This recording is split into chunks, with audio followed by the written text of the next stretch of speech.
With a population of over 200 million and a struggling, overburdened healthcare system, Pakistan was pegged to be a potential hotspot for COVID-19. Against all odds, the country surprised the world by tackling the challenge with mild consequences.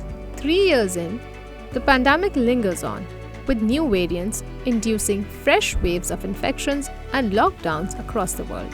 Pakistan has so far reported roughly 1.5 million cases and less than 31,000 deaths, against the global tally of over 540 million infections, claiming 6.3 million lives. And now, there is a new virus creating fear across the world.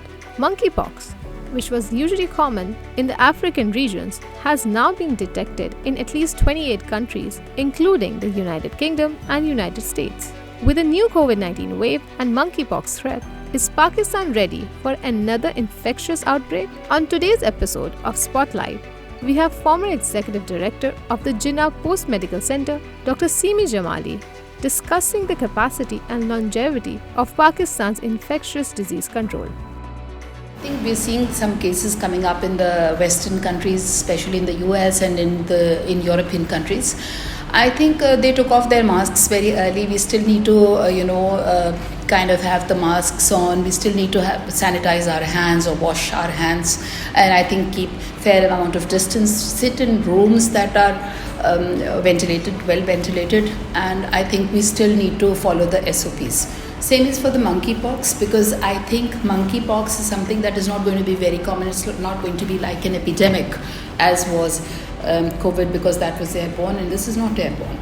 So monkeypox usually happens with when you have come in contact with animals, whereas and it's a virus that could people who have been vaccinated for smallpox in their earlier lives, which we don't see many now, may not have monkeypox, but we have seen some cases now coming up in UAE, and there are in several other countries. About one number of countries have monkeypox, and they've seen in all these Western countries where people communicate and have a lot of these animals, especially the monkeys.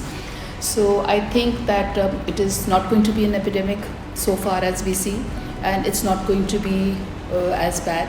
There is a difference in the rash that comes out in monkeypox, and it's more on the face and more on the hands, palms, and the soles, whereas in chickenpox or the pox virus, you see it on the abdomen, on the other parts of the body. So it does leave a lot of vesicles, and it's quite traumatizing to the patients, of course, but the same SOPs have to be followed as in COVID, and the same infection prevention measures have to be taken. We now have some diagnostic kits that have been given to us by the WHO, about 300 kits. So I think the NIH will distribute those kits to the provinces as well.